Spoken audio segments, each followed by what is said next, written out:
ମୋ ମନ ଭିତରେ ଗୋଟେ ପ୍ରଶ୍ନ ଉଙ୍କି ମାରୁଛି। କହ। ଖାଇବା ଥାଳିରେ ଧୂଳି ଝିଣ୍ଟିବାର ଅର୍ଥ କ'ଣ? ଖାଇବା ଥାଳିରେ ଧୂଳି ଦେବା। ତୋତେ ପ୍ରେମରେ ନେଇକି କଥା ବୁଝେଇବି କି ନାଇଁ ଏମିତି ସିମ୍ପଲ ବୁଝେଇବି କହ। ଭଗବାନ ଆମ ଭିତରେ ପ୍ରେମ ଭର୍ତ୍ତି କରିଛନ୍ତି କିନ୍ତୁ ପ୍ରେମରୁ ବୁଝେଇଲେ ଭଲ। ରାଇଟ୍। କାହିଁକି ଆଜିକାଲି ଦୁନିଆ ତ ପ୍ରେମକୁ ନେଇକି ଚାଲିଛି।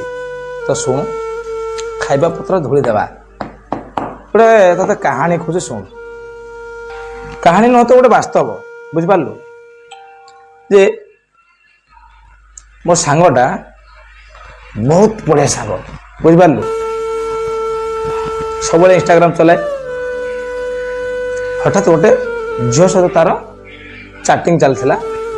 ସେ ଚାଟିଂରୁ ଧୀରେ ଧୀରେ ତାର ବନ୍ଧୁତା ସ୍ଥାପନ ହେଲା। ବନ୍ଧୁତାରୁ ପ୍ରେମ। ଧୀରେ ଧୀରେ ଧୀରେ ତାଙ୍କ ଦୁଃଖ ଭିତରେ ପ୍ରେମ ସୃଷ୍ଟି ହେଲା। ଦୁହେଁ ଦୁହେଁକୁ ଛାଡ଼ି ପାରିଲେ ନାହିଁ।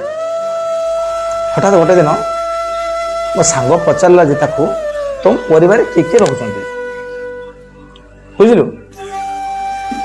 ଝିଅଟା ବହୁତ ଦୁଃଖ କରୁଥିଲା ଆଉ କହିଥିଲା ଯେ ମୋ ପରିବାର ବହୁତ ସଙ୍କଟରେ ଚାଲିଛି, ଯେଉଁଟାକି ଯେତିକି ଆମେ ଆୟ କରୁଛୁ ଖର୍ଚ୍ଚ ବହୁତ ହେଉଛି। ମୁଁ ସେତିକିରେ ମାନେ ଆମ ଘରେ ଚଳିପାରୁନାହାନ୍ତି। ମୁଁ କ'ଣ କରିବି କିଛି ବୁଝିପାରୁନି। ତାକୁ ପିଲା ମାନେ ମୋ ସାଙ୍ଗ ତାକୁ କହିଥିଲା, ଦେଖ ତୁ ଯଦି କିଛି ଖରାପ ନ ଭାବୁ ମୋ କଥା ମାନିବୁ? ଝିଅଟା କହିଥିଲା ହଁ ମାନିବି, କୁହ। ସେ ତାକୁ କହିଥିଲା ତୁ ଭୁବନେଶ୍ୱର ଆସ, ତୋତେ ଗୋଟେ ଭଲ ଚାକିରି କରାଇଦେବି। ମୋ ସାଙ୍ଗଟି ସେଇଠି ରହୁଛି, ଭଲ ଚାକିରିଟା କରାଇଦେବି, ତୁ ସେଇଠି ରହିବୁ। ଚାକିରି ଯାହା ଯାହା କହିବୁ ସେ ତା ଘରକୁ ପଠେଇବୁ, ଘରେ ବଢ଼ିଆ ସେ ଚଳିବେ। ଝିଅଟା କଥା ମାନିକି ଭୁବନେଶ୍ୱର ଆସିଥିଲା।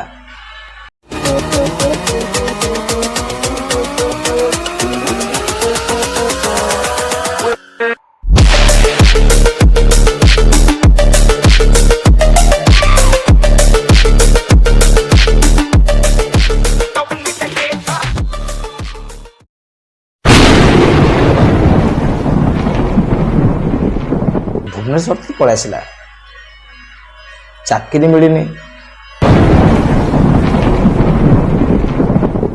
ଆଜି ସେ ଅଫିସ, ଆଜି ଏ ଅଫିସ, କାଲି ତାକୁ ଦେଖା କର, ଆଜି ଆକୁ ଦେଖା କର। ଏମିତି ଚାରିଆଡ଼େ ଦେଖା କରି କରି କୋଉଠି ବି ଚାକିରି ମିଳିଲା ନାହିଁ। ହେଲେ ମୋ ସାଙ୍ଗ ତାକୁ ସବୁଦିନେ ଗୋଟେ କଥା ହିଁ କହେ, ତୋତେ ଚାକିରି ମିଳିବ, ତୁ ଚେଷ୍ଟା କର, ଚାକିରି ମିଳିବ। ସେ ଯେତେ ବି ଯୋଉ ଅଫିସ ବି ଯାଇଛି, ସେ ଅଫିସ ସାମନେ ସେ ଜଗିକି ସକାଳୁ ସନ୍ଧ୍ୟା ପର୍ଯ୍ୟନ୍ତ ଜଗିକି ସେଇଠି ବସିଥିବ। ସେ ଚାକିରି କରୁ, ଖାଇବା ପିଇବା ଯାହା ବି ତାର କିଛି ବି ଅଭାବ ତାର ରଖେ ନାହିଁ। ବୁଝିଲୁ? ଯାହା ତାକୁ ଦରକାର ହୁଏ, ବହିଠୁ ଧରିକି କଲମଠୁ ଧରିକି ଯାହା ବି ଦରକାର ହୁଏ, ଯାହା ବି ତାର ଦରକାର ହୁଏ ସବୁ ଆଣିକି ଦିଏ ତାକୁ।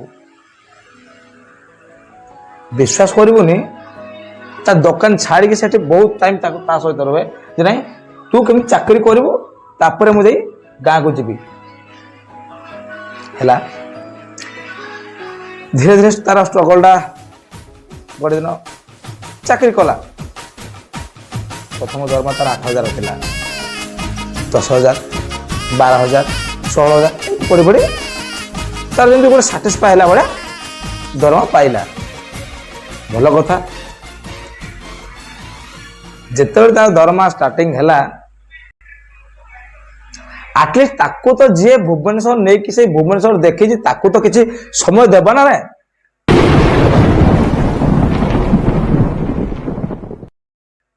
ଦେବା ଦରକାର ନା ନାଇଁ? ହେଲେ ଯେତେବେଳେ ମୋ ସାଙ୍ଗ ତାକୁ ଫୋନ କରେ, ଆପଣ ସମ୍ପର୍କ କରିବାକୁ ଚାହୁଁଥିବା ବ୍ୟକ୍ତି ଜଣକ ବର୍ତ୍ତମାନ ଅନ୍ୟ କାହା ସହିତ ଗପୁଛନ୍ତି, ଏ କଥା ଯେତେବେଳେ ଶୁଣିବ ମୋ ସାଙ୍ଗ, ତାକୁ କେମିତି ଲାଗିବ କହ? ଆଉ ଯେତେବେଳେ ଫୋନ କରେ, ମୁଁ ଖାଉଛି, ଟିକେ ପରେ ଫୋନ କରିବି, ମତେ ନିଦ ଲାଗିଲାଣି, ମୁଁ ଆଉ ଟିକେ ପରେ ଫୋନ କରିବି। ଏମିତି ତ ଖେଳି ଚାଲେ। ଆରେ ସେ ସାଙ୍ଗ ତାଠୁ କ'ଣ ଚାହୁଁଥିଲା ନା ଝିଅଟା ମଣିଷ ହଉ, ତା ଘରେ ପରିବାର ପଶୁ। ହେଲେ ଯାହାର ଚାକିରି ପାଇଗଲା,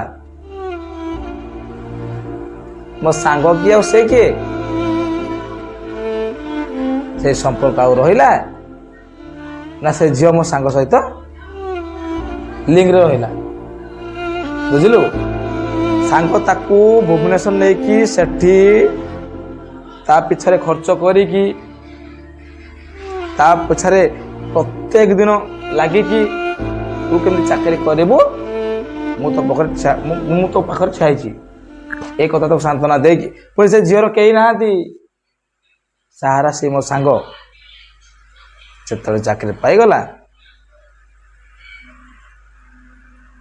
ଆପଣ ସମ୍ପର୍କ କରିବାକୁ ଚାହୁଁଥିବା ବ୍ୟକ୍ତି ଜଣକ ବର୍ତ୍ତମାନ କାହା ସହିତ ଗପୁଛନ୍ତି। କିଛି ସମୟ ପରେ ଚେଷ୍ଟା କରନ୍ତୁ ମୋ ସାଙ୍ଗ ଏଠୁ ବୁଝିବ କ'ଣ? ଆରେ ମୁଁ ତ ଠିକ ବୁଝିଛି, ଏଇଟା ହଉଛି ଗୋଟେ ମାତ୍ରେ ଖାଇବା ପତ୍ରରେ ଧୂଳି ଦେବା, ହଁ ନା ନାଇଁ? ଠିକ ତ?